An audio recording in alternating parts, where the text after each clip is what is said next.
Hi friends, a very good evening and thank you for joining in. Could you just confirm if everything is working as expected? Could you just refresh the page? Okay, I can hear myself, so could you just refresh the page to see the chat window and confirm if everything is working as expected? So I can see myself, I can hear myself. Things are looking good here. Let me also open it on my phone just to make sure that everything is working as expected. Cool. Hey, just let me check. Again, we'll get started in a couple of minutes after all the sanity checks are in place. Yeah, so I can also see it on my phone without any glitches. Good, good, good. So Vasu, we have other instructors who are doing the live sessions for the coding track. I will also jump in for a few topics, for sure, obviously. But we have a very good set of instructors who are doing some of the coding sessions. Again, it's impossible for one person to always scale to multiple things. That's why we have a panel of instructors. Cool. Again, since everything looks good, I'll also take a few questions from the chat window before we get started. Let us start the session at something like 7:02 or 7:03 so that everybody joins in for the session. Okay, so let me just take, are you introducing a new course for data analytics? Not at this point of time, because while data analytics is a very interesting topic, our focus has been on data scientist roles, but we have a lot of students who also get into data analyst roles by completing some parts of the course. So we don't have a dedicated data analytics course at this point of time.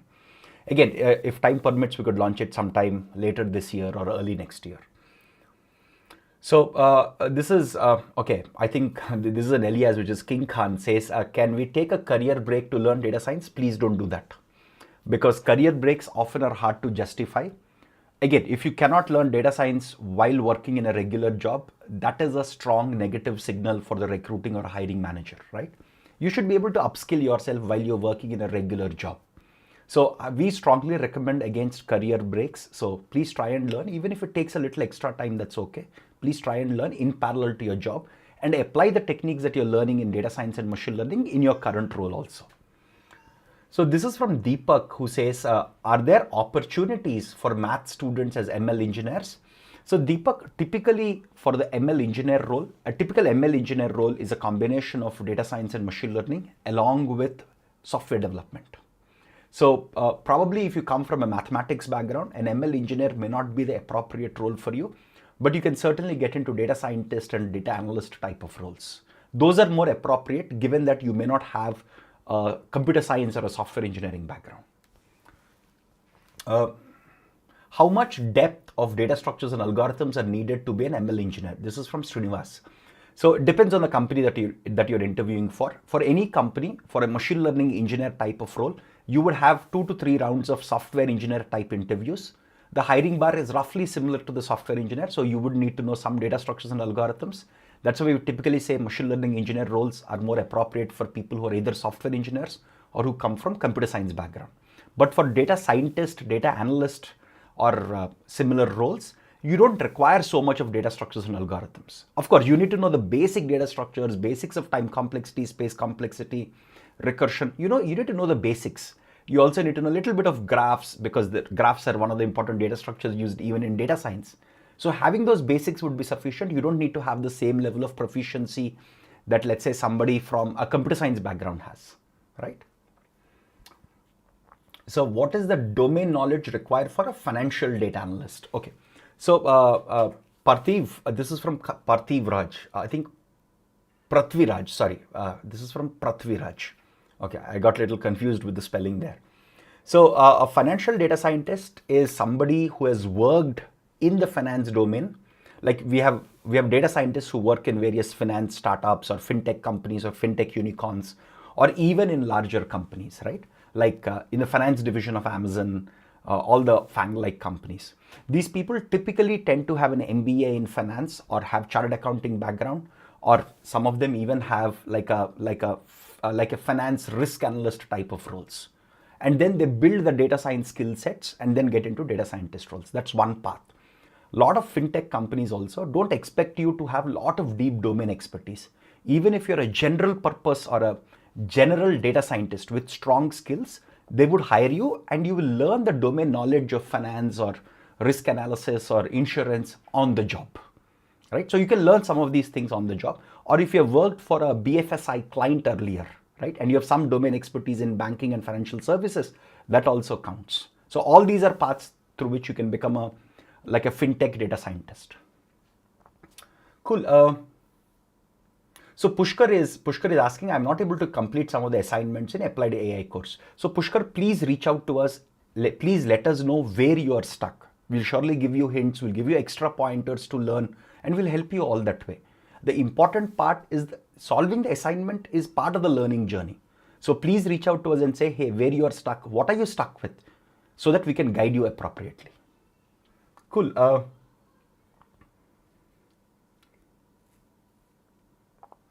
So do we see, so this is from Rajaya Dhananjay.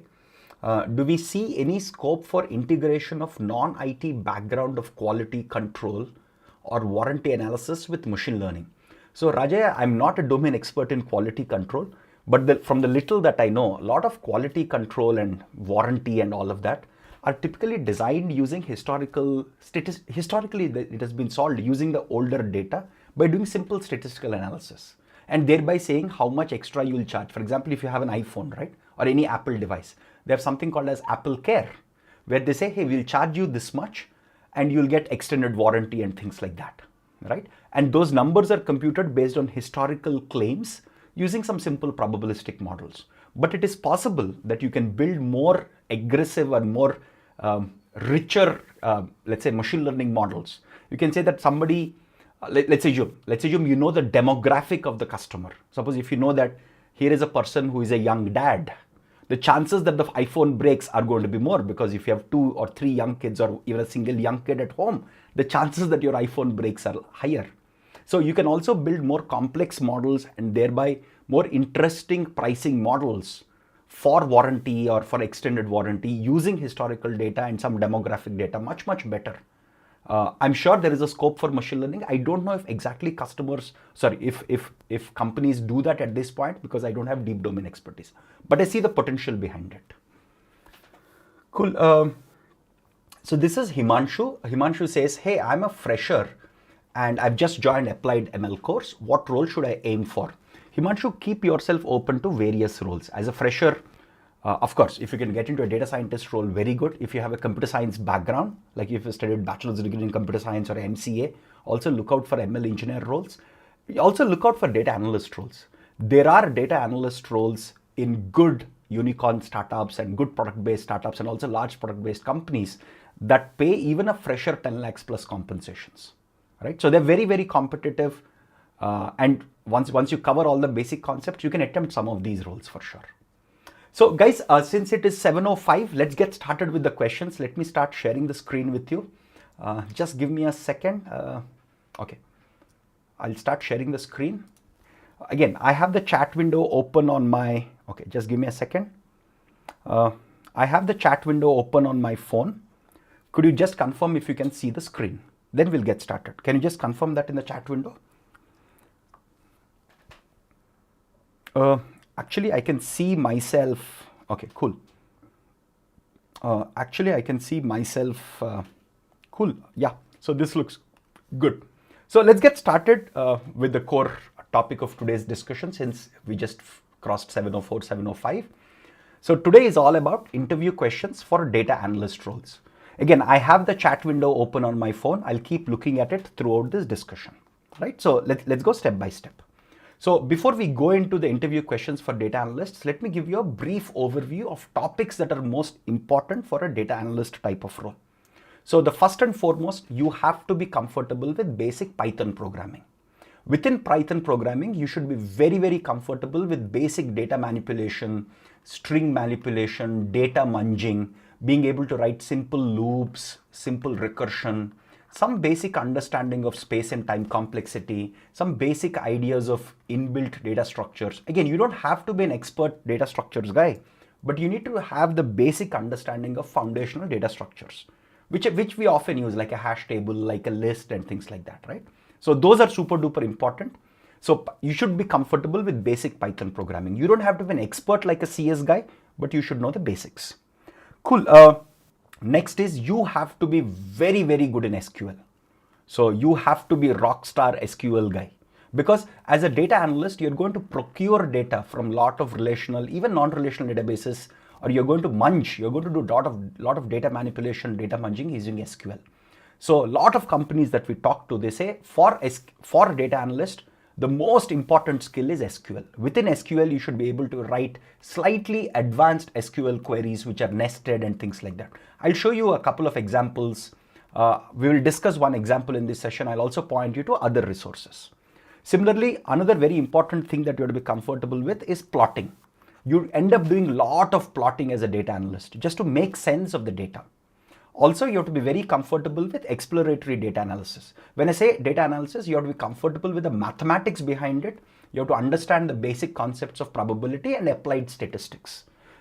Everything including hypothesis testing, these are very, very important, because as a data analyst, you will be using a lot of stats, probability, and simple mathematical concepts. Some of these mathematical concepts could just be commonsensical stuff.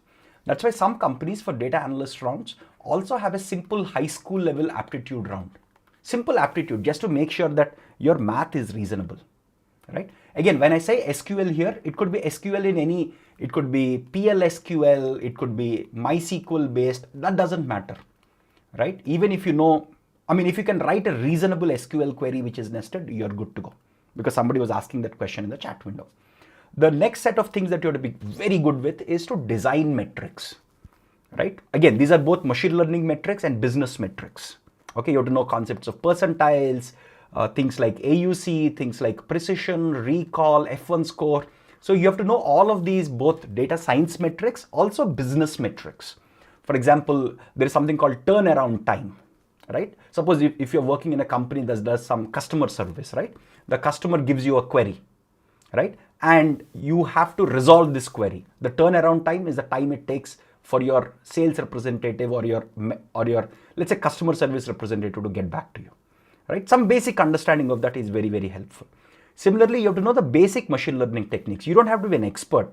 For example, you might know just simple things like k-nearest neighbor, logistic regression, simple linear regression. Again, sometimes even just knowing decision trees could be helpful because they're very simple to implement, right? Similarly, you have to understand how to obtain feature importance, because feature importance is often used for data analysis, and how to do simple feature engineering, because as a data analyst, you could be working on NLP data. So do you know basic feature engineering of how to feature engineer using NLP? Again, if you know some deep learning techniques, that's great, but even simple stuff is good enough. Again, some companies, especially services-based companies, also ask for knowledge of tools like Tableau and Power BI. The product-based companies focus more on the foundational stuff because they also realize that somebody who knows this can pick up these tools very, very quickly. Like, because these are just GUI tools. If you know all of these, if you're comfortable with Python programming, SQL, and all the plotting tools, picking up Tableau or Power BI is very easy. Again, even in our course, we have covered Tableau quite extensively for some of our students who requested for it. Similarly, the types of roles. Sometimes this role is explicitly referred to as data analyst, but sometimes there are also different names that are used. We see a lot of unicorn startups, a lot of startups nowadays, right? Not just unicorn, but also good product-based startups use this term called product analyst. So a product analyst is somebody who does data analysis on products that companies have, right? Suppose imagine if you have a website, right? So there are a bunch of metrics like how much time are customers spending on the web page, right? And all of these metrics, or if you have an app, how many people are clicking, what is the click-through rate for a given button or a given feature, right? So product analysts are basically people who do data analysis on products. When I say product, I mean it could be a website, it could be an app, it could be a service, it could be a fintech service, it could be any of them. For example, if you're using, let's say, PhonePe, right? So it could be something as simple as how often, like, a product analyst needs to analyze what are the reasons for PhonePe transactions to fail. That's a very important thing that a product analyst has to work on. And he'll use tons of data that a company like PhonePe or Google Pay has and try to solve that problem.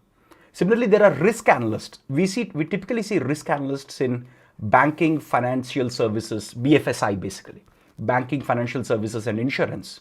Again, these are very often data analysts but who work on the risk mitigation of banking, financial services, insurance, etc.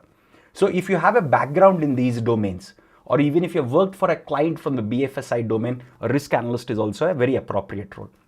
There are some manufacturing companies which also have process analysts. Again, a process analyst is trying to do data analysis on the process data. It could be a manufacturing process. It could even be for example, on an e-commerce website like Amazon, right? You have a seller who tries to sell something to a customer, right? Now, this whole process of a seller listing their items, the customer ordering, there is a huge process for each of these steps. And a process analyst could be looking at various metrics, doing data analysis on these large amounts of data to see, hey, why are some sellers not putting more items, or why are some customers leaving the website? So there could also be process analyst roles. There are some companies which also have business analyst, they call themselves business analyst ML or business analyst data science. Again, business analyst is a very generic title. There are business analysts who don't do data analysis, but there are also more and more business analysts that are performing the role of a data analyst, right? So these all mean the same thing. They all are data analyst related roles, but in different contexts. Cool. So for whom is a data analyst role most appropriate? I'm not saying it's not appropriate for others, but people who come from a non-CS background, data analyst is a very, very appropriate step for you. It is also your first step into a data science career. And it's the easier of the roles to get in. It is also very helpful if you're a fresher. Again, we have had students who have like, let's say 3 years of experience, who have gone on to join as senior data analysts. But for freshers, especially if you come from a non-computer science background, data analyst could be your step into the data science careers, work as a data analyst for 1 or 2 years, and then jump into a data scientist career. Again, this does not mean that if you have CS background, data analyst is not appropriate for you. We see even a lot of CS grads get into data analyst role and grow to a data scientist in a year or two. So it's your first step into a data science career. That's the key. Cool. So let's start problems, right? Again, I would like to hear your thoughts in the chat window here. Okay, so first and foremost, this is a simple problem that I'm putting it in front of you. Very common problem for a data analyst. Again, this problem is considered easy. This is a very standard problem called as array rotation problem. So you're given an array A. In this case, there are 6 elements in the array. I'll give you an index like 3. So these two are your inputs, right? You're given both these as inputs, and your output should be basically you're rotating this array. So what you're doing here is, because this IDX is 3, take the 4th element. After the 3rd element, take these 3 elements, first place them. You're basically rotating the array of sorts, right? So you're placing 4, 5, 6. After that, you're placing 1, 2, 3 here. This is a simple array rotation problem. This is an easy problem. Oftentimes, this problem is given just to test your basic programming skills. Can you write basic, again, what is this? This is array manipulation, right? You're given a simple array and you're asked to manipulate, right? Again, array manipulation is super duper important here. Again, there are variations of this. You could be given a string manipulation or a matrix manipulation, right? All these are simple variations of the same thing. So you can take, again, can you write a simple, in the chat window, I would love to see somebody write some simple Python-like code. Even Python or even pseudocode will work. Can you just write it? I would like to pick some of the solutions that you have and discuss it. This is very simple problem, by the way. Again, here remember the input 3 is not fixed. You are given an array. Basically, you have to write a function. Okay, so let's assume you want to write a function which is, let's say, def rotate. Right? This function takes A and IDX and it has to return this. Again, it's a very simple, like if you can also write very Pythonic code, very Python specific code, or you can write a code using just for loops and while loops. Either of that is all right. I see a few solutions here. Okay, for example, Sumit says, hey, Sumit is suggesting something like this, right? So Sumit is suggesting this, but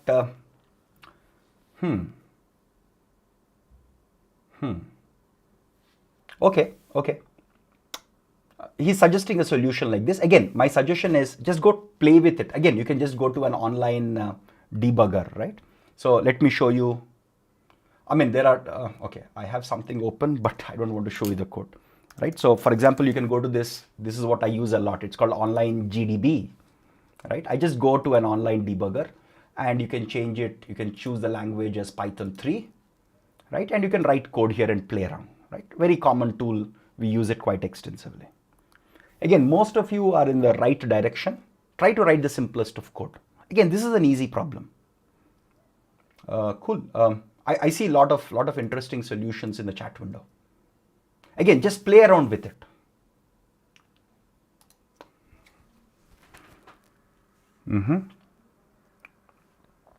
Okay, people are using various operations like extend, concatenation, all of that. Interesting. Again, you can write a very Pythonic code. Again, we have seen a lot of companies, especially in their screening tests, right? They typically create a simple screening test. And these types of simple 5-line Python codes tend to be part of the screening test. Okay, some of you are also writing for loop based solutions. Very good, very good. Again, some of you, Sujit, you're giving the logic. I appreciate that. But can you write a simple 5-line Python code? That will be helpful. Just write 5 lines Python code. Again, you can use something like online GDB, right? Just to play with this. Or of course, you can also use Google Colab. I mean, simple code, nothing rocket science there.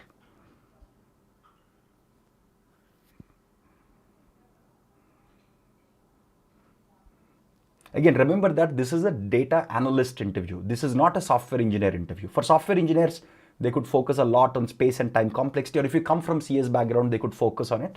But for data analysts, there is not so much focus on optimizing the code. It's about, can you do basic manipulations? That's it. Okay. Cool, cool, cool. Again, very good to see a lot of interesting solutions. This is a simple problem, obviously. Very nice.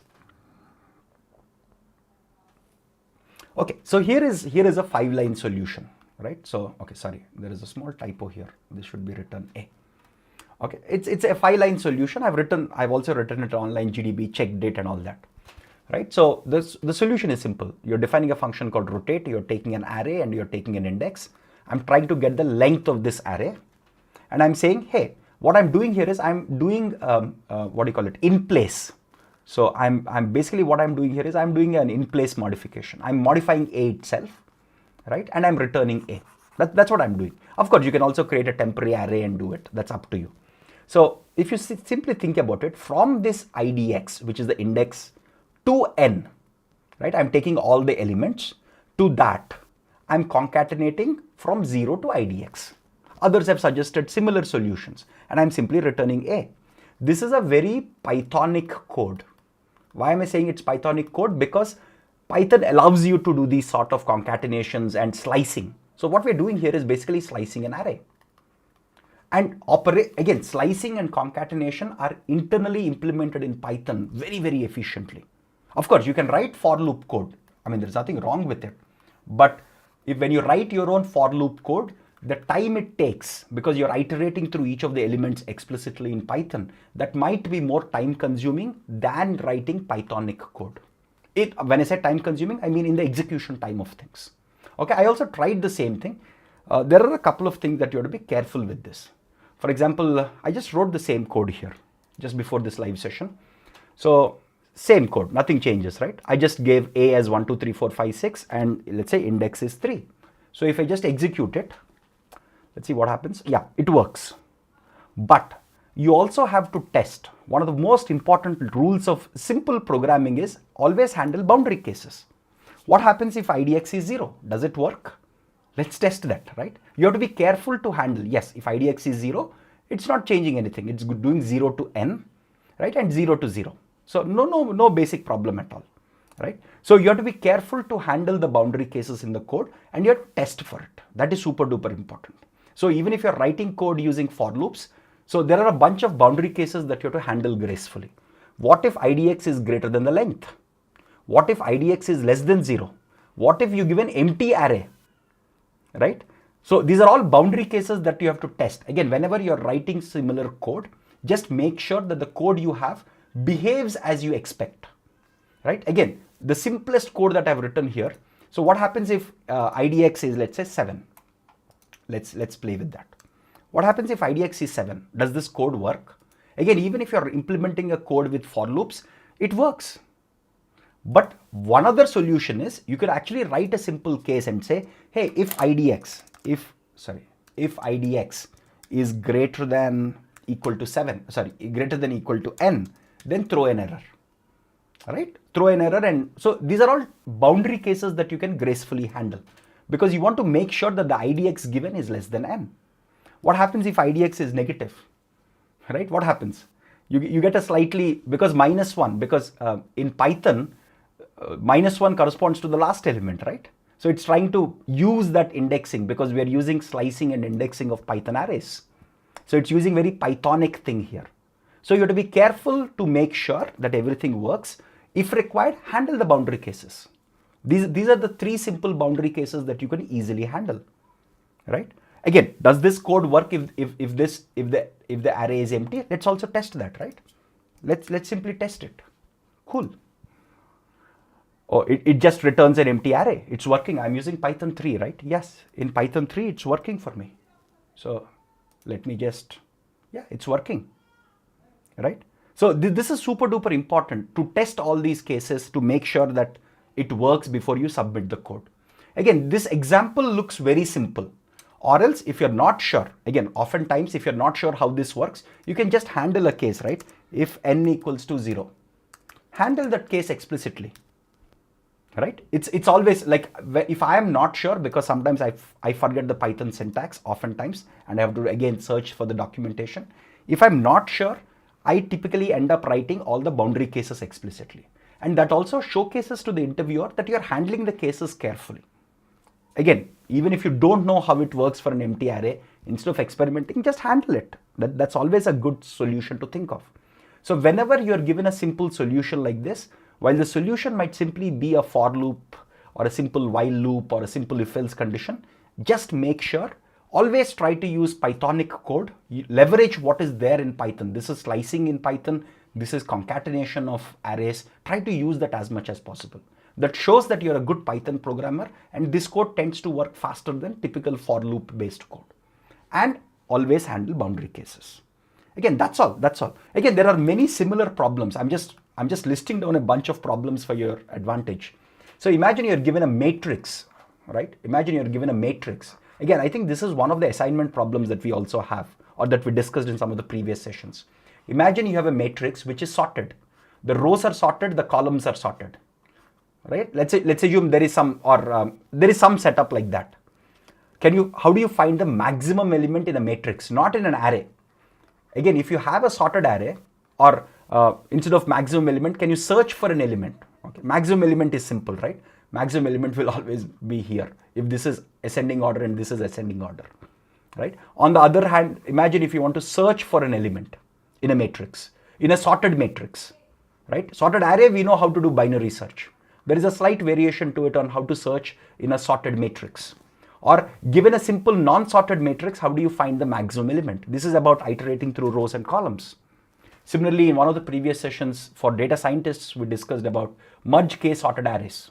These are sometimes the problems that are asked in more challenging product, let's say product analyst, right? Or a data analyst roles at product-based companies, right? So slightly challenging, but not very hard, right? Slightly challenging.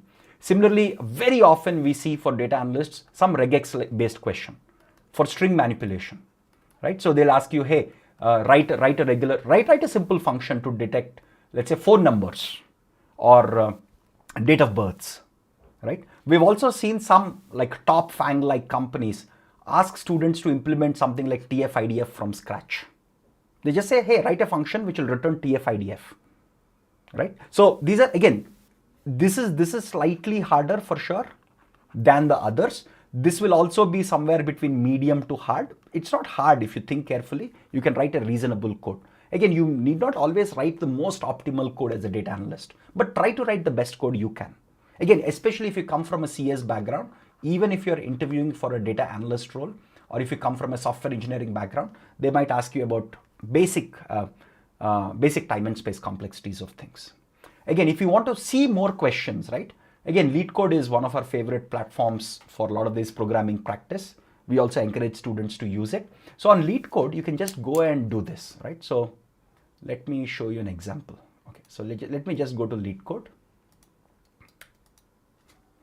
So you can just go to LeetCode and you can just go to problems here and search for math. Okay, so just search for math. That's it. You get a bunch of math related problems, matrix problems, all of these, regular expression matching, all of that. Or search for string manipulation, right? Also search for some simple string manipulation problems, right? They'll give you a bunch of problems that you can play with. You can try many of these. Start with easy problems, go to medium. If you can solve hard problems, that's great, right? So there are tons of these simple resources for you to work with to build your basic programming skills. Even in our course, we have a programming assignment at the end of the Python module where some of the harder problems, like slightly trickier problems, we start with easy problems but keep increasing the complexity of problems.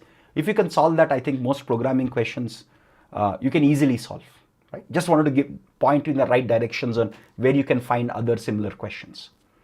Okay, so in the interest of time, let's keep moving forward, right? So the next topic, which is very, very important for a data analyst, is SQL.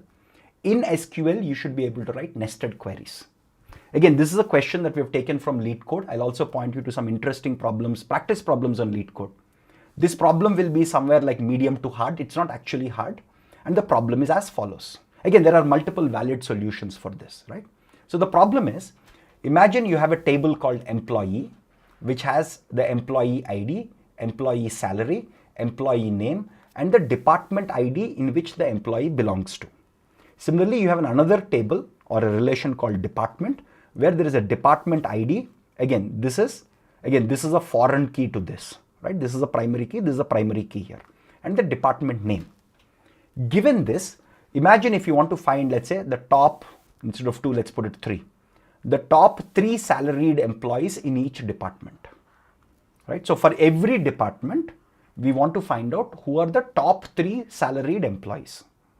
Again, this question has been taken from LeetCode itself. Again, you'll find a similar question in almost every coding platform, right? We have some similar and variations of these problems even in our SQL assignments, right? So think about this, try to write your queries, we'll think of the solution.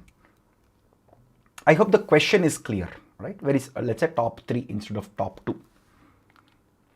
Again, Krishna is saying, hey, is this session going to be available? Yes, this session will be on YouTube even after the session is over. Somebody is asking, what is TF-IDF? TF-IDF is a way to vectorize text data.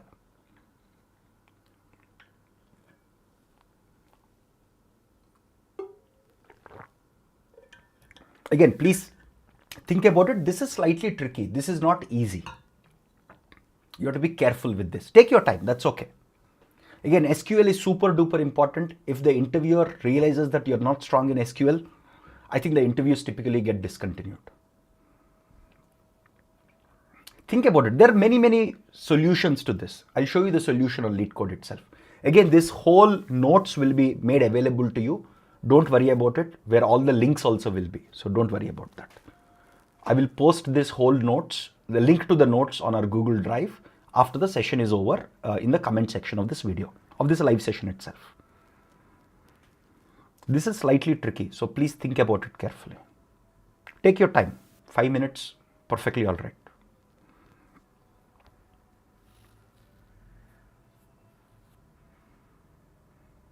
So is the SQL content in the course enough? It's more than enough. We have covered all the concepts required. We have tons of assignment problems, practice problems. Again, the solution to this, again, there are many solutions. There is no one right solution, the various ways of doing it. Okay, Adit has a question. Why is SQL so important if everything we do is in Python? Because oftentimes data is stored in relational or non-relational databases. First you have to get the data from the database. Again, even if you're using something like Hive, right? Hive also has HiveQL, which is similar to SQL. If you can write SQL queries, you can write HiveQL queries. Similarly, if you're using Spark SQL, right? If you can write simple SQL, Spark SQL is a slight variation of it. So a lot of data has SQL as an interface to bring the data. So that's why SQL is so important.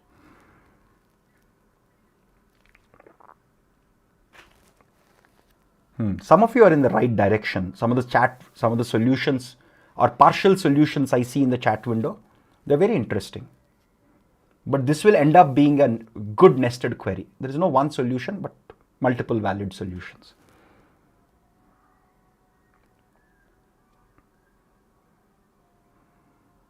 Okay, some of you are also in the chat window. I see they're using in some databases, there is the top function, I think, which is implemented. Again, I'm not sure which databases because I typically use MySQL or some of the non-relational databases. Let's try to avoid that, because if you're using a top function, right, then the problem is trivial. If you suggest a solution like that, the interviewer might say, hey, let's not use this top function which is there in the database of your choice. Let's try to do it from scratch.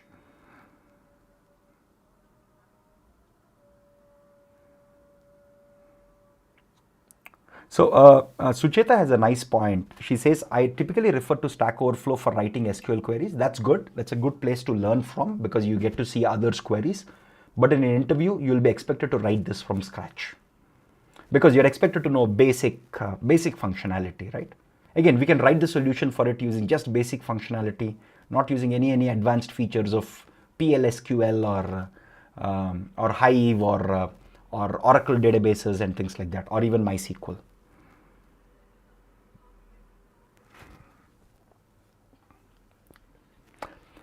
Okay, so cool. So let's do one thing. So I think Rajneesh is suggesting that we can use a row number function. Let's avoid those inbuilt functions. Let's just use the basic SQL standard. Okay, so so I have a solution. Again, I'm pasting the solution here. Let's go to this link and see the solutions that are provided. I really like the solution on LeetCode. So all the credit to those guys. Let me just open it up. Yeah. So again, this is the problem on LeetCode. What does LeetCode say? What is the hardness of this problem? I forgot what it says. Department highest. So LeetCode also calls it medium. Yeah, this is typically considered a medium level problem. Again, on LeetCode, I'll also point you to some links. If you want more practice questions, again, we have tons of practice questions in our course videos, but if you want more practice questions, you can always go to leetcode.com. Let me just show you that in case you want more practice problems. So on LeetCode, you have database here. You just click on database. It will give you all the problems which are database related, and most of those will be SQL related, right? Good problems to practice and solve. Also, like you can go to any of the other platforms like Geeks for Geeks, HackerRank, InterviewBit. You can go to any of these platforms, any of these good platforms which are well rated, and you'll have tons of SQL problems, right? Okay, so let's go through the solution to this.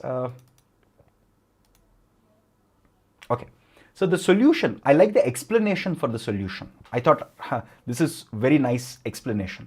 So they've broken the problem into two parts. Okay, 1 second, is this the solution? Just a second, I'm sorry. I think, okay, let me. Okay, so sorry, the question is slightly different. So let me just go copy paste this. So this is the solution. Let me just zoom in. Okay, so in the solution, they're first trying to solve a sub-problem first, and then they'll solve the final problem. So I hope this is clear to everybody, right? So this is not solving the problem, by the way. This is how to think about solving the problem. That's why I really liked this post, because it's saying how to think. Imagine you have a query like this. Okay, what is happening in this inner query? This is the inner query, this is the outer query. What is the outer query saying? That I want the employee name and the employee salary from this table called E1, where this 3 is greater than this count. What is happening in this count? So what is happening here is it's taking distinct salaries. So it's comparing, so basically you have employee E1 here, employee E2 here. So it's comparing every person's salary with every other person's salary, and it's doing a count distinct to say how many people as compared to, basically what this tells you is, it's basically giving a count of how many employees is your salary greater than, right? That's what it's doing, because when you have this employee E1, employee E2 and this sort of comparison, it will just do a cross product first, right? It will do a cross product like setup, and it says compare every pair of employees and see if this employee's salary is greater than other employees, and do a count of those. When you do a count of those, that count that you get here, right, where 3 is greater than this. So what this is telling you, again, if you execute this query, what you will get is, you will get the top 3. You will get the top 3 employees and their salaries. Employees and their salaries, right? So this is ignoring the whole departments. So the way this problem is broken down is, first let's solve the subproblem of getting top 3 employees across all departments and their salaries. And the structure that they're using is sort of, again, if you see the structure of this, they're comparing every pair of salaries, they're doing a count distinct, and they're saying this count, they're comparing this count with 3 because we want the top 3 salaried employees. But again, this is only part of the solution. This is basically like a first step on how to think. Again, this is not the final solution. This is all about how do you get to this logic of top 3 employees. But they're getting top 3 employees across the whole organization, not across departments. Which means now to this you have to append the department logic. Right? Again, the solution here is, this is the employee name, top 3 employees by salary. Now, how do you add the department? You just have to join the department. So if you see this, this logic, this select count distinct employee, all of that, this logic is the same, except that they're also comparing the departments here. Again, they're saying E2.salary has to be greater than E1.salary, and their departments have to be the same. Otherwise, if you see this chunk of code, this is basically trying to get the top 3. But it's making sure that when you compare salaries of only people within the department. So the same chunk, again, the chunk that we have seen above, this logic is simply applied as is. This logic is applied as is with a department level comparison also. On top of it, all that they're doing here is this. They're simply doing a join. They're doing a join between employee and department, right? Based on the department ID should match basically. So this is a join. From this join table, wherever this clause is right, they're just getting the department name, and employee salary. That's it. So the way this problem can be solved, again, if you have a complex SQL problem, always try to first solve a sub-problem. So this is, again, this is not the solution, but this is a good way to think. I really loved this thought process because when I was solving this problem myself, I did not think of it like this. I directly went ahead and wrote the code, right? But what I liked in the solution that LeetCode provides is, first they're building the logic behind this. This is pairwise comparison of salaries and using the where clause with a 3 threshold. This part is basically saying across all employees. Now this part needs to be changed. And this part is changed by just doing a simple join. Right? So this is a simple join, but also in the where clause, along with the pairwise salary comparison, make sure that the departments are one and the same. That's it. Again, these things take time. Again, this is not the only right solution, by the way. There are, some of you have suggested some interesting approaches. There is not always one right solution in SQL. Right? Just like in code. Again, I see somebody suggesting a different solution here. Right? This is also perfectly all right. Right? Yeah. So this is, if you have access to dense rank. Again, I don't know what is a dense rank. Yeah, they're using some functionality over it. I don't know what dense rank does. I'll have to read the documentation myself. So somebody is using Oracle SQL and they're using some functionality of Oracle SQL here, right? So I think this is using the rank function. I think rank is a function that's available in Oracle SQL on some Windows. So there are multiple solutions, but whenever you write a solution, try and use only the basic SQL functionality, because very often most interviewers will say, hey, please use only basic SQL, don't use some fancy functions. Again, the reason, again, they're also justified because if you have, let's say, a rank function that somebody used in the code snippets that we have seen, maybe it's not there in some database, right? It could be a big data database. Like for example, just taking an example here, suppose in Spark SQL or in Hive, right? If rank function is not there, how do you solve this problem?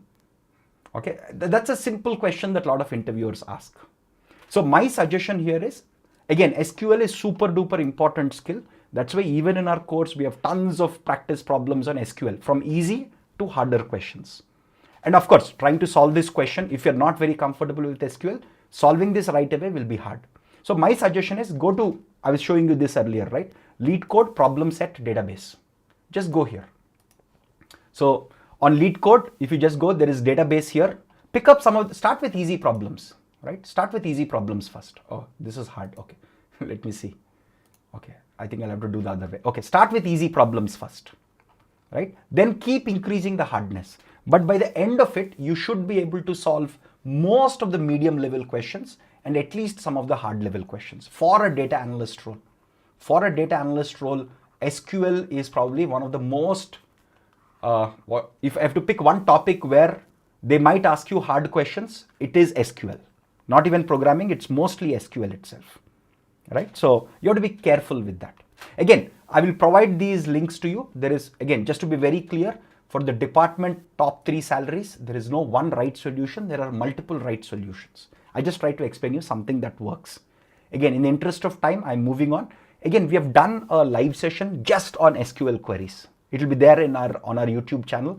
Just check for interview questions on SQL, where we have discussed tons of SQL questions from easy to hard, right? You can also check those. Because I want to cover all the types of questions, I'm just moving ahead, pointing you to other resources. Okay, here is more of a data analysis type of question. Okay, again, there are many ways to tackle this. Okay, so let's move on from SQL and programming to a different topic. Cool. So how do you remove outliers in a d-dimensional data set? So the data set that you're given is d-dimensional, and the data set consists of both numerical and categorical data. How do you remove outliers? Again, please suggest your ideas in the chat window, and I'll try to pick a few ideas and discuss these.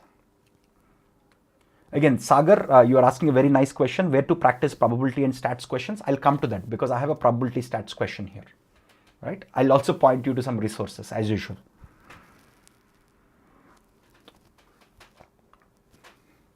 Okay, so let me jot down some of the ideas that people are saying. So one idea is for the numerical features, use a box plot and try to remove these outliers. But this is univariate outliers, right?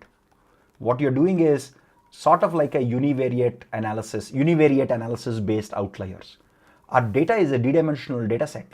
It's a high dimensional. Imagine D is, let's say, some 100. It's a high dimensional data set. While you can do, there's nothing wrong with it, but okay, this I could think of it as a baseline system. Some of you are suggesting IQR, like interquartile range and things like that. That's basically your box plot types ideas, right? They're all univariate ideas or numerical features. Can you think of higher dimensional stuff?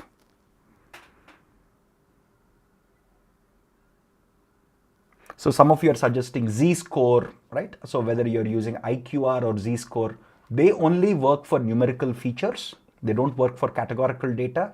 And you're still doing a lot of univariate stuff. You're not leveraging the power of high dimensional data. Okay, interesting.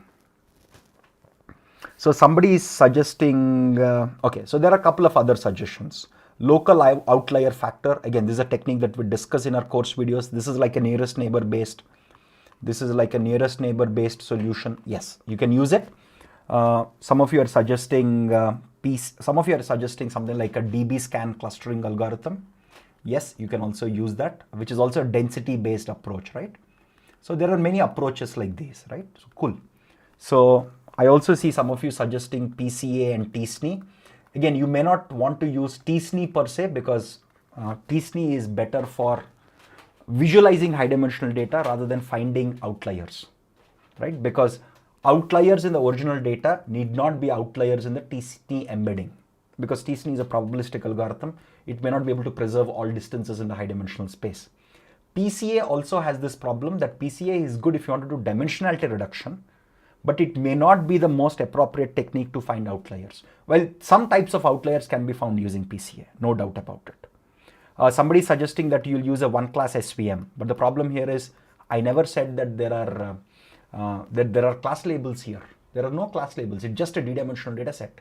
You have a bunch of points xi's that belong to d-dimensional space. I never said there is a class label anywhere here, so you can't use these sorts of strategies. Again, t-SNE may not be the appropriate idea. But yeah, so some of these outlier reduction techniques you can certainly employ. The most important thing is this. For any technique you suggest, make sure that you're ready for these follow-up questions. So for example, in case you suggest that I will use local outlier factor or I'll use DBScan, right? Or any of the strategies, right? Or even if you say, hey, I will just use univariate techniques. Always make sure you know how it works. Because a lot of interviewers know that people just throw ideas around without knowing what happens. If you suggest DBScan, expect a question on how does DBScan work. Why is DBScan good for detecting these outliers? What are the pros of DBScan? What are the cons? Where does DBScan fail? Right? And I've also seen like FANG-like companies and top unicorn companies, which if you suggest LOF or any technique like this, they'll say, hey, can we write pseudocode for this? Can you just write simple pseudocode on how to do it? This also happens because these types of questions will help an interviewer test both your programming skills and your data science depth of understanding. Because if you just say, hey, I know, because it's easy to hand wave, right? A lot of people I've seen, because I do tons of mock interviews, all of our team, we do hundreds of mock interviews every week, literally, at Applied AI course. So when we ask some questions similar on, they might pick a technique. And then we say, hey, how does it work? They'll give a high level intuition. Then when we say, hey, you're doing good, can you write pseudocode to do it? Because I want to cover both programming and this concept in depth. Most people cannot do that. I've seen like 90% of people who do not come prepared, they mess it up. Right? Somebody is suggesting that we can use Optuna. The first question I'll say is, cool. I'm glad that you're suggesting some interesting stuff. How does it work? Because imagine as an interviewer, I may not have read about it. Why does it work? What are the pros and cons? Please explain it to me. So any technique, however complex or however simple, even when you use a univariate technique, like just doing Z-score, right? Simple stuff. You have to understand, if somebody suggests Z-score, right? My first question is, where does this Z-score based methodology fail?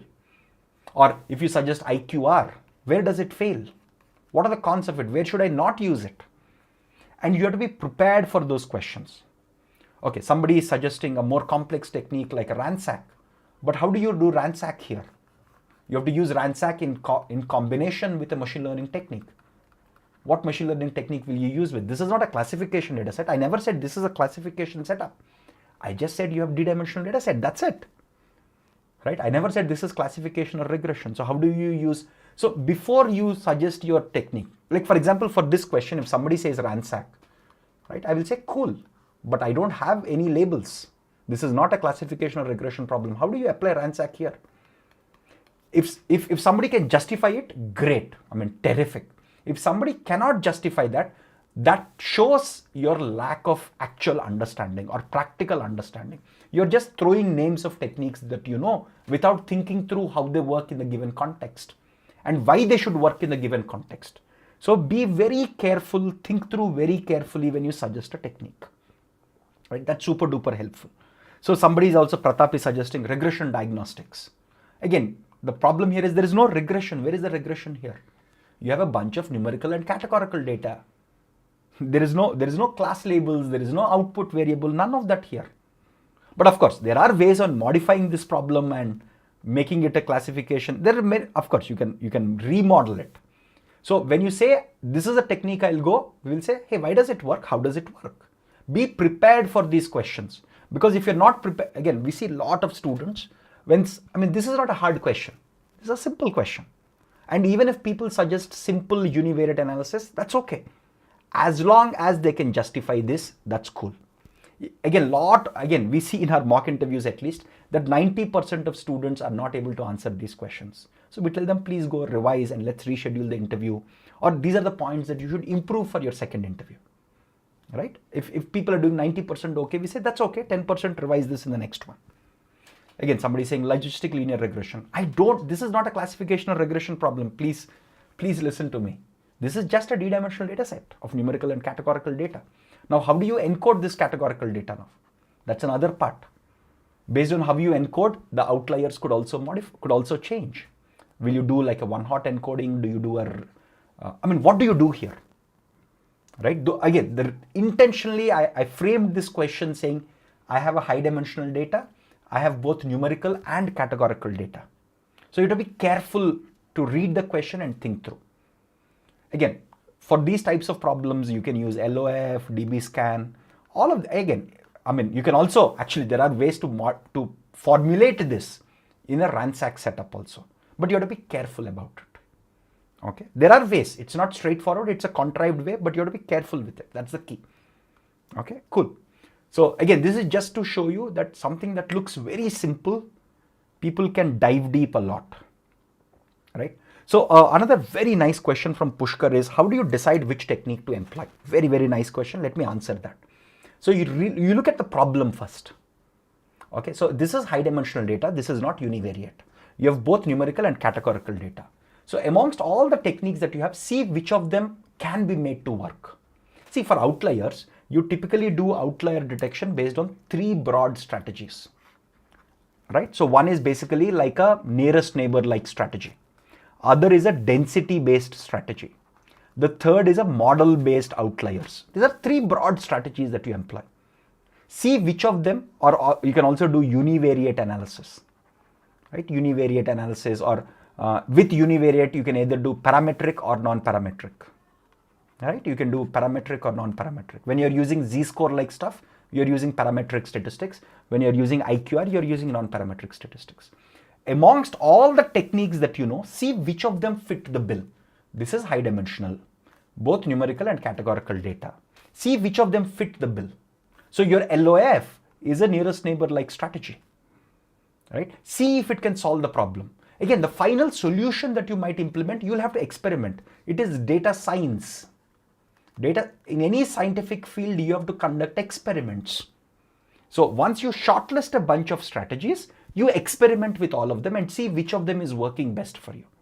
It is hard to say which of them will work without conducting those experiments on real data.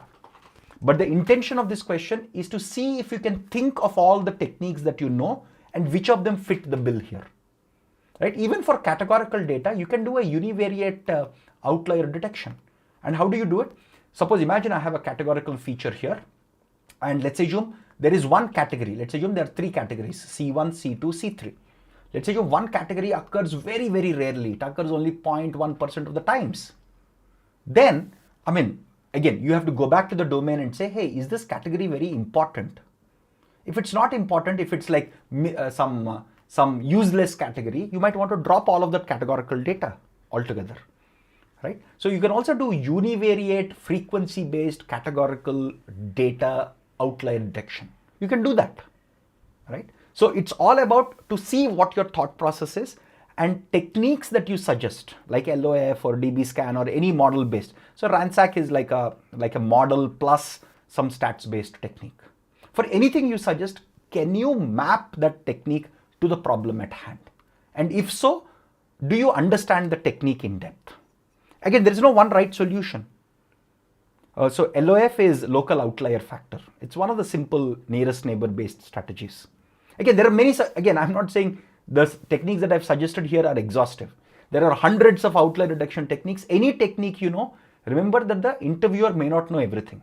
If I am the interviewer, I've been in interviews where the interviewee suggests some very interesting technique, I don't know about it.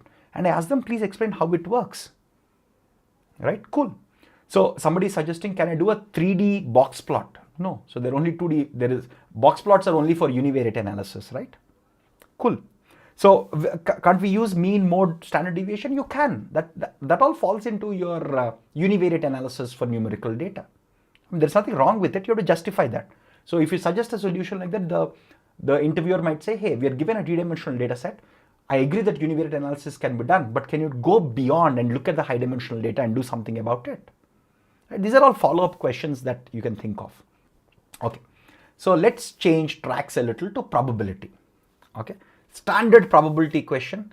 Within probability, conditional probability is something that I see interviewers ask a lot because it's actually important in real world data science. Again, this is a standard problem taken from a standard textbook. And okay, so the question is as follows. Imagine that 1% of the whole population has some genetic condition or a genetic condition or a genetic defect. 1% of the population. And again, this is a symbol that says there exists. Okay, so let me write it. Okay, so imagine there exists some test in the world which has 90% true positive rate. So here you have to know what this true positive rate metric means. And it has, let's say, 9.6% false positive rate. Okay, there is a test, there is a medical test, a genetic test that you can conduct with 90% TPR and 9.6% false positive rate. Now the question here is, what is the probability given a person who got the test done? What is the probability that this person actually has the genetic defect or the genetic condition given that the test said positive? Again, the test is not perfect. This genetic test is not perfect.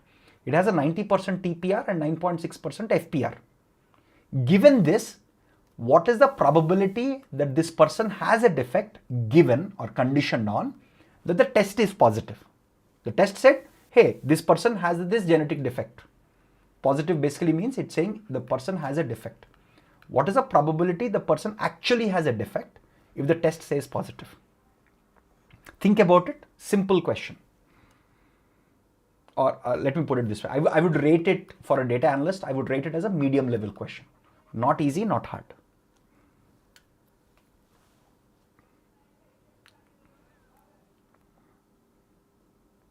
Again, for the previous question, somebody is asking, what is the answer? There are multiple strategies that we have discussed.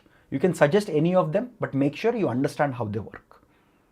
You can use density based, nearest neighbor based, univariate based. All of them are valid solutions. Sagar, interesting. I see your chat window here. I see your answer. Can you put down an answer number? Can you put down a numeric value? Yes, as many of you have recognized, this is a standard problem which uses Bayes' theorem. So I've been in interview loops in some companies where the manager says we should at least ask one basic probability question around Bayes' theorem or distributions or PDF, CDF, just to make sure that the candidate has basic mathematical literacy about probability. Please apply Bayes' theorem and solve it. I am looking for the answer. It's straightforward. It's not hard. It's somewhere between easy and medium actually. It's not even medium per se. Take your time. Take your time.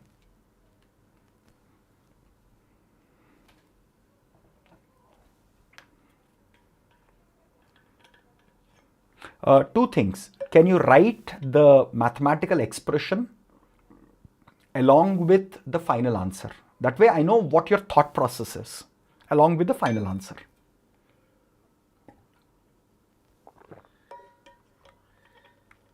Again, that will also help me focus on where some of you are making mistakes.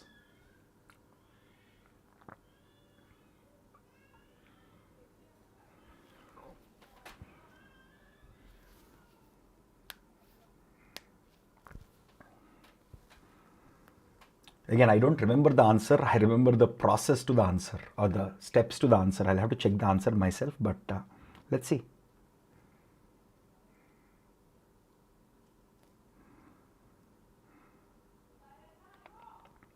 So Chandni is suggesting that a probability tree can help. Yes, you can either use the formulaic approach of Bayes' theorem, or you can do like a probability tree with sets and things like that.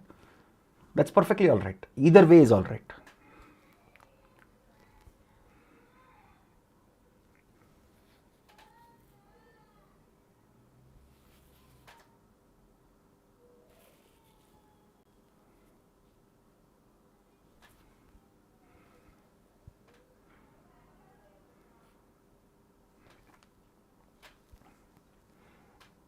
Again, the true positive rate basically means, again, if you're thinking of data science, you should know that, right? It's straightforward. It basically means that the person truly has a defect and the test is also saying positive.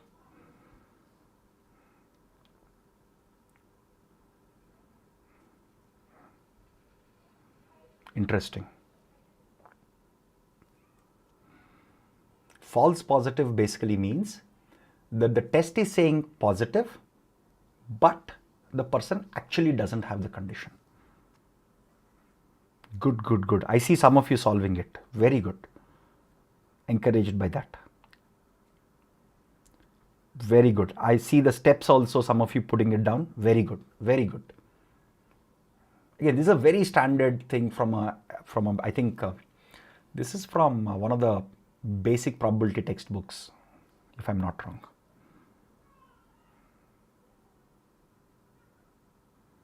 Let's take a couple of more minutes for you to solve.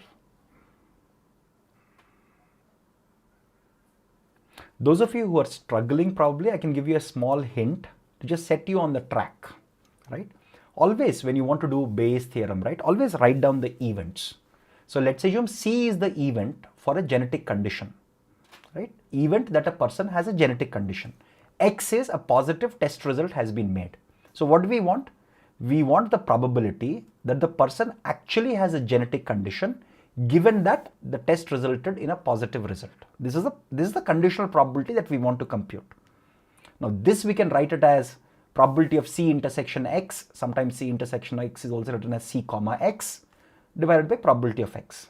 And this we can write it, I'm just applying Bayes theorem here, right? Which is basically probability of C intersection X is probability of C into probability of X given C, right? And in the denominator we have probability of X.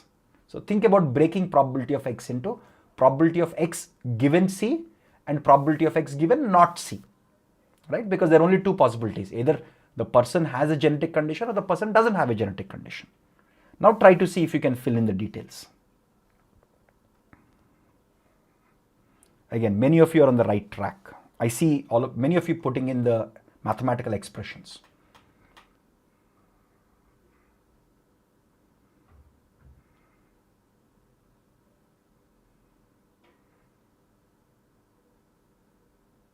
Sorry, there is a small typo here, I'm sorry. So this is probability of, my bad. So this is probability of X given C into probability of C, because this will give us probability. So X can occur with C or without C, right? So got it. So X, sorry, my bad. There's a small typo that I've done here. Probability of not C. Yeah, I think this is better. Yeah, sorry. I missed this part, I'm sorry. So X can occur, so this will give us probability of X intersection C. This will give us probability of X intersection not C, right? And these two probabilities sum up to probability of X. My bad, I missed this part and this part. I think I was writing these equations in a hurry. Cool, let's solve it. Till now everything is clear, right? We created two events and this is the probability that we want to compute. Using Bayes theorem, we can write it as this. Probability of this is simple, this is simple, this is a slightly tricky part.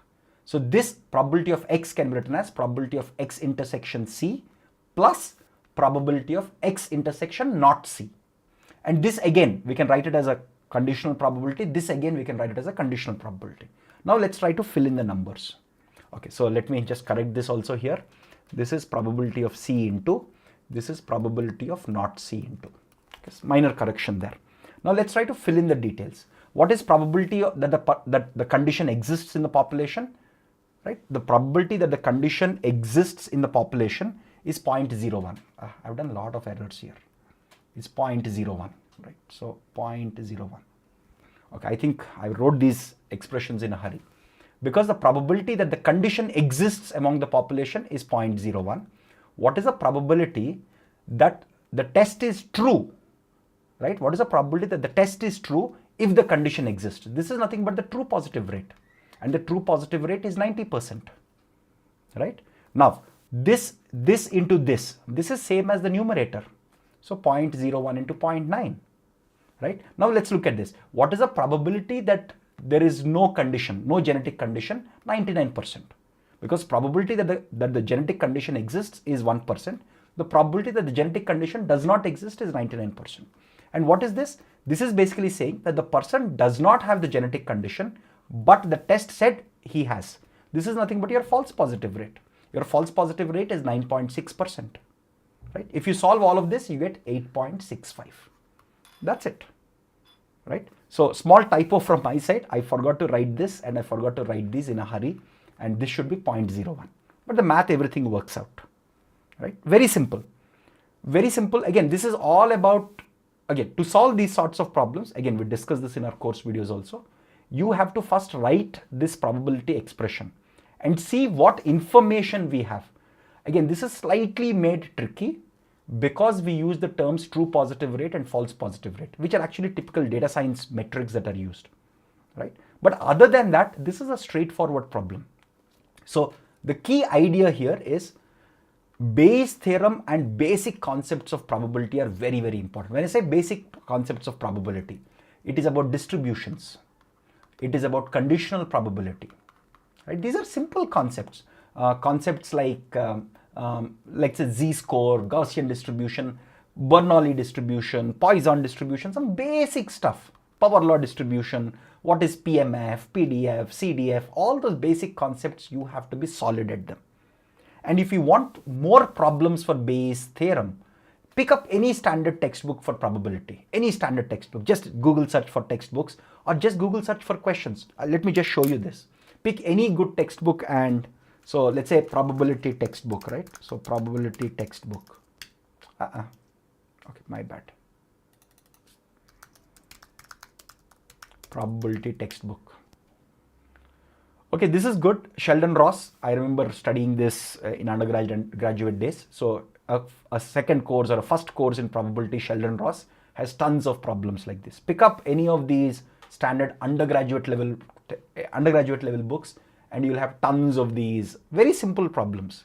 Or you can also Google search for Bayes' theorem problems. There are like hundreds of problems that you'll get.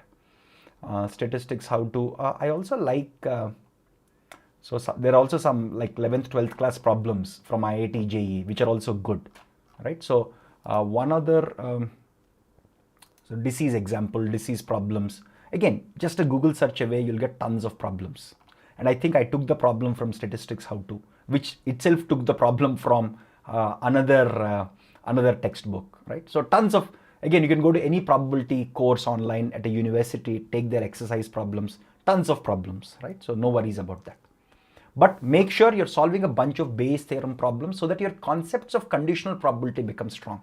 We've also seen similar types of questions being given in lot of screening tests, just to make sure that you know conditional probability well, right? So very simple. So again, pick up Sheldon Ross probability textbook. It has tons of questions.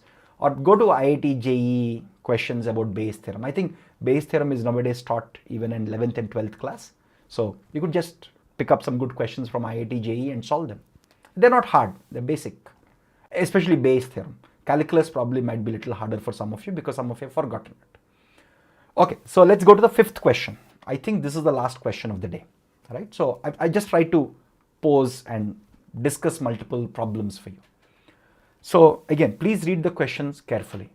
How do you impute missing data? So you have some missing data and you have to impute this missing data for a classification task.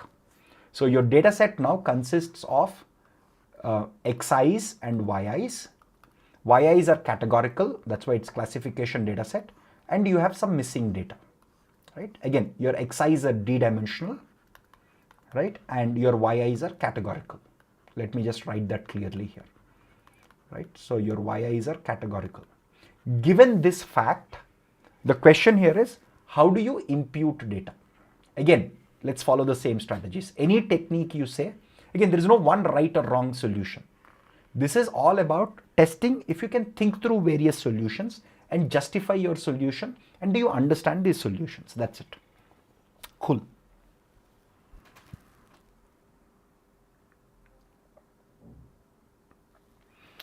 Okay, so some of you are suggesting that I will just use median or mean based imputation. Okay, cool. Okay, but the problem there is, right, we are trying to do a classification task here. So imagine there is one value that's missing here, right? All these values are present. All these values are present. Only this value, so let me use a different color here. So let's say this value is missing here. Now, if you take the mean of all of these variables or median, right? For this data point, this has become more or less useless. So taking the simple mean or median may not be the best solution because we have the classification task. So can you think of an alternative? Okay, so let me also write down suggestions given by others. Somebody is saying median or mean based imputation conditioned on the class, right? So this is class conditional. So this is basically class conditional imputation. Good idea. Your imputation could be mean or median based. So when somebody says class conditional, it means, hey, look at the class label. Imagine this is binary classification, 0 or 1. If this is, because this value is present, if this is 0, then take the mean of all the points which belong to class 0. This is a more sensible strategy, right? It's just about thinking through those individual cases. Good. So this is certainly better than simple mean median imputation. Okay, some of you are suggesting model-based imputation, right? So what sort of models? I see some of you suggesting k nearest neighbor-based models. But here is the catch. In a k nearest neighbor like setting, you also have this problem that you have the class label here, right? Suppose I have a point. Suppose I have a point here. Let's take this point. Let's call it x10. So I have a point x10 here. Except this, I try to find the nearest neighbor.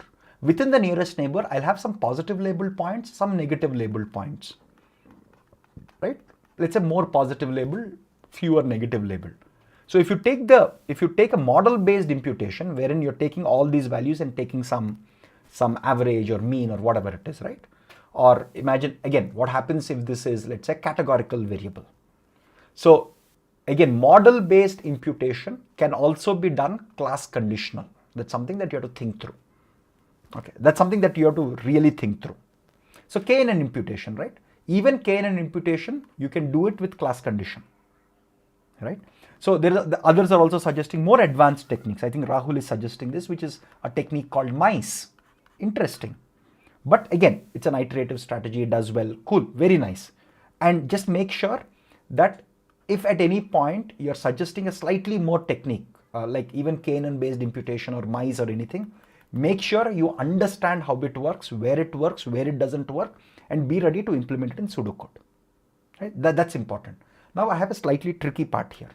What if I have yi missing? Suppose if yi is missing, what do we do? Because there is data missing, right? What if yi misses? What do we do then?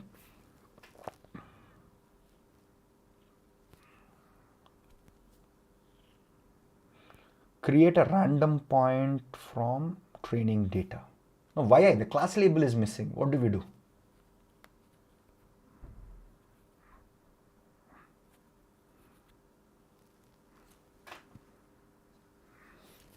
Again, I think I asked this question about categorical variable. People are suggesting instead of mean two use the frequencies. Perfect. Also, you should do it in a class conditional manner. So good. If yi is missing, there are two ways you can solve it. Just get rid of it, remove it, because you don't have the class label. But if there is a lot of data where this is happening, then a hack that you can do is like first employ a simple technique like a k nearest neighbor, simple technique which uses neighborhood information, and try and fill in this. You can do that also, but removing makes sense if the number of missing yi data points are fewer, right? Because it's test data. You should just move it to test data then, right? Cool. Again, all of these are good suggestions. There is no right or wrong solution here. For any question that you're asked, people can say, hey, what if this happens? What if that happens? All the boundary cases. And if you suggest a slightly more advanced technique like mice, be ready to be able to write pseudocode for this and explain how it works. Again, the key thing here is for data analyst rounds, for a data analyst, the mathematical depth expected is not too much, right? So not too much of mathematical depth. People expect you to have intuition behind things, and most importantly, you should be able to write SQL and basic Python scripting. If you know some machine learning models, that's great. Unfortunately, in the interest of time, I could not cover more questions here. But you could also be asked questions like, okay, let me just suggest a few questions here, right? For example, things like how do you find multicollinearity, right? So how do you detect multicollinearity because it could impact some of your simple linear models, right? How do you do that? What strategies can you employ? What are the pros and cons of each of those? Similarly, if you have, let's say, a logistic regression model, right? How do you do, how does feature importance work here, right? And where does feature importance go for a toss? When does feature importance, just using simply the weights that you get in a logistic regression model, where do they not give you the actual feature importance, right? Similarly, how, imagine you have some, again, they don't go too deep into techniques, right? Or they might ask a simple practical question like, hey, I have some 10,000, let's say, documents, and I want to label them. Or let's say I have 100,000 documents. Okay, suppose I have 100,000 documents, I want to label them. How do I smartly label them? You can simply suggest simple clustering techniques like k-means. Of course, you encode all these documents using simple text encoding like TF-IDF, or even deep learning techniques. Do simple things like agglomerative clustering or k-means, create groups, and then get each of them labeled by people, right? So all these are real world questions. The depth and complexity of questions that are typically asked for data analysts are on the easier side. That's it. That's the key. Of course, even at top product-based companies and unicorn companies, we tend to see them using or asking simpler questions. Okay, cool. So let's go into Q&A so that we can spend some time there. And just give me a second. Please.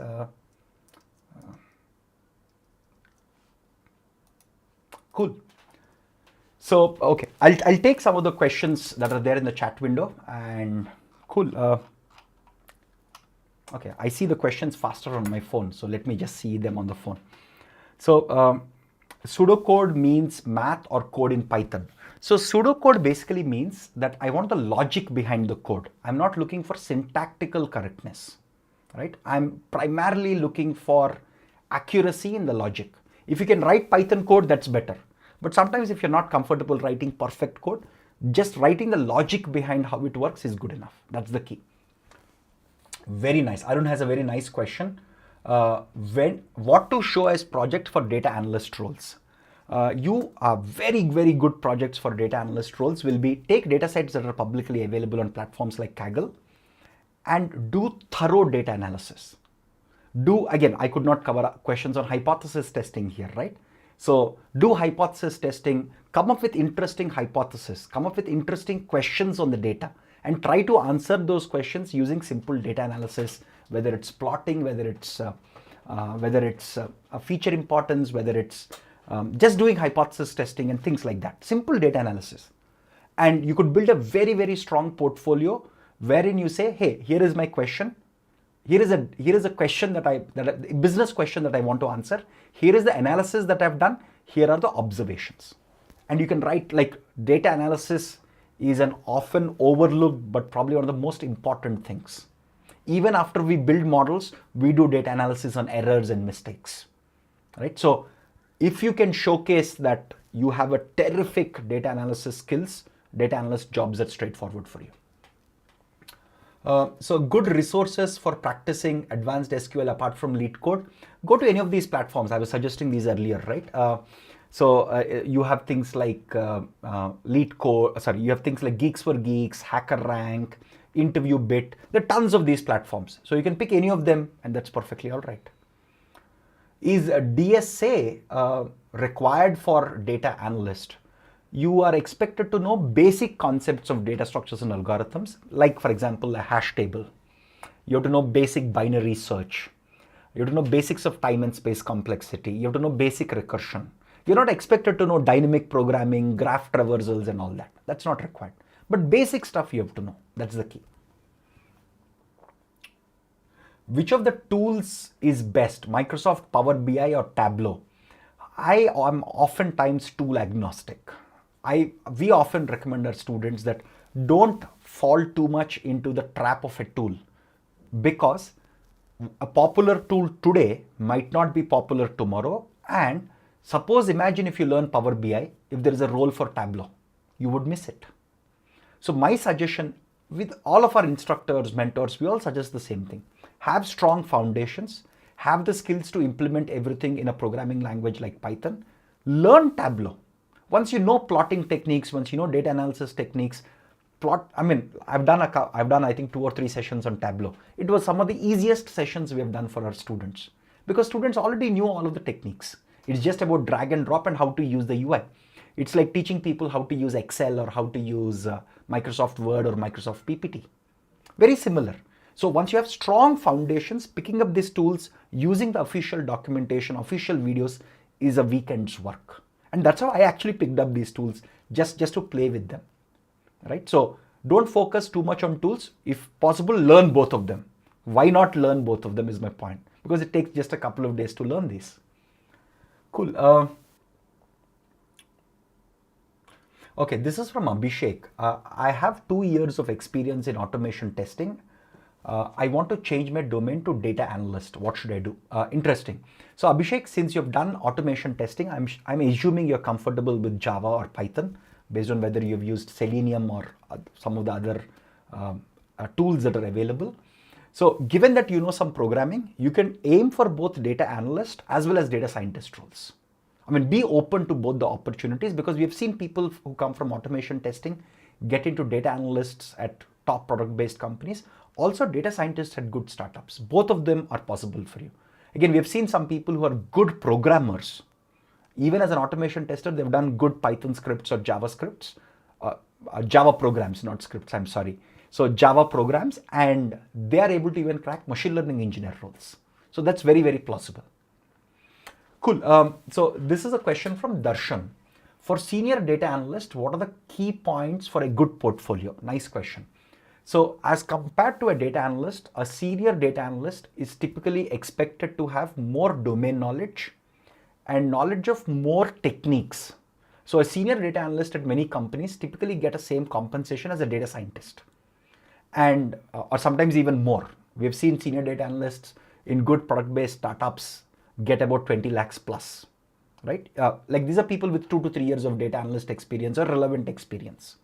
So for those people, in addition to just knowing the basic techniques, in the portfolio, make sure you're tackling harder problems. Take some problems with images, take some problems with text. Challenge yourself with slightly harder problems. And while you need not know deep learning in depth, just make sure how to obtain these deep learning based embeddings for images and text. That will be super helpful. Like getting a transformer based embedding or a CNN based embedding is super duper useful. Cool. So this is Avis who says, I'm good at math. I want to use more logic and algorithmic part in my work. So which role is suitable for me? So if you're comfortable in math, you should attempt both for data analyst and data scientist roles. No worries about it. Just get comfortable with the algorithmic and programming side. So Srinivas says, are just SQL, Tableau, Stats and Python enough for data analyst? For most data analysts, that's okay, but we want people to get into good product-based companies. That's why we are recommending to learn a little bit of machine learning techniques, slightly advanced, let's say outlier reduction techniques, data pre-processing techniques, just to improve your chances. That's it. Okay, cool.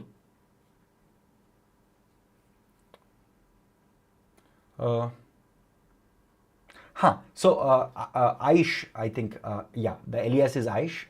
He or she says, in some data analyst roles, I've also seen the requirement for SAS. Very nice. So SAS is this IBM based tool, if I'm not wrong. There is SAS and SPSS. These are two slightly older tools which some companies have used, especially in the banking and financial sector, insurance, etc. So companies have been using, instead of Python, they have used SAS, SPSS, and even R in some instances. So those are basically programming languages and programming environments which you can easily pick up if you know Python. So I've seen some, like I've used a little bit of SAS and SPSS, not too much. But if a role asks you for that, apply for it. Say I know Python and I'm just reading the doc. See, if you know Python, right, picking up R or SPSS or SAS will be very, very simple, right? Because it's a syntactical change. The concepts stay the same.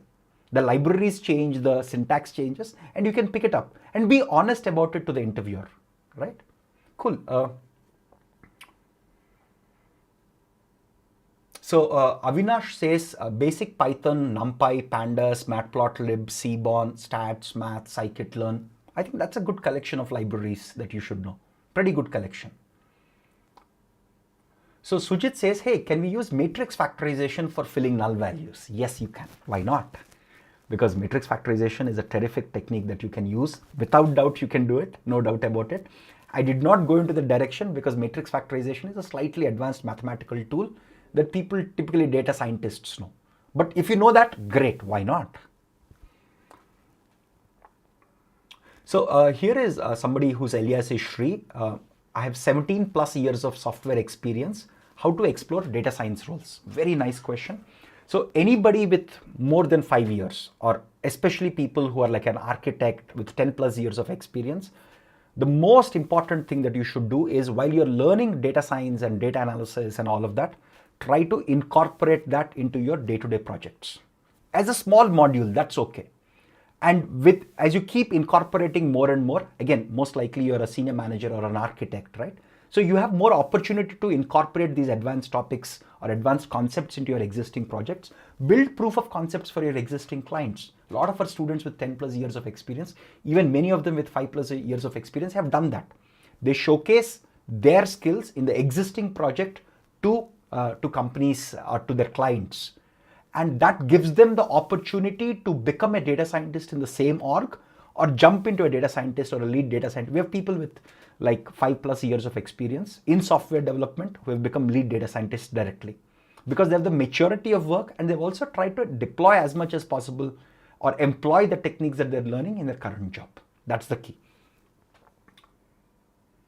So Ramakrishna says, I'm an Oracle DBA with 20 plus years of experience. How machine learning can help me for a DBA? Again, as a DBA, I'm sure you're superb in SQL and you know a lot of database architecting and all of those stuff. So for you, getting into a data science role is a natural thing because you're already doing a lot of data processing. You just have to do it from a statistics perspective, from data cleaning perspective, using the tools of data science. As somebody with your sort of experience, a realistic thing should be given what you have. For example, let me give a simple example, right? As a database admin, you often might see columns of data where data is missing. So can you say, hey, when the data is missing, I will just use imputation techniques. Don't manipulate the existing data. Create a copy of the data with imputations and ask the downstream teams if this data was more useful for them, right? And this can improve the quality of data in some instances. So data cleaning is a very important aspect of data science. Or flagging some data to be erroneous automatically using machine learning tools like outlier detection, anomaly detection, etc. You can do that as a database admin. These are real world applications where you can make sure that your data is cleaner and more sensible for downward stream data sets. And when you do many of these operations, eventually you can become a data scientist yourself. Cool. So Narsimha says, does the applied machine learning does it cover AI also? So it covers most of the stuff that's in the umbrella of AI. It covers modern applied AI. So I won't say it will cover something from the 70s or 80s, but it covers all the modern stuff from basics of Python to state-of-the-art deep learning techniques, which are like the bleeding edge of research. So we try to cover all of it. Of course, we skip some of the classical AI stuff because we have to make trade-offs, right? So we make a trade-off to focus on those concepts which are more widely used in the industry today. Cool. Okay, folks. So I completely lost the track of time. Since it's already 8:30, let's wrap up. And again, since it's a public session, unfortunately, I may not be able to answer all the questions that are there in the chat window. If there are any interesting questions that you have that you want us to answer, please shoot an email. Our email address is team@appliedaicourse.com. One of our mentors or co-founders or I will answer your questions. Thank you very much. Again, I hope this gives you a flavor of what you should know for a data analyst role at good product-based companies. See you again. Thank you very much.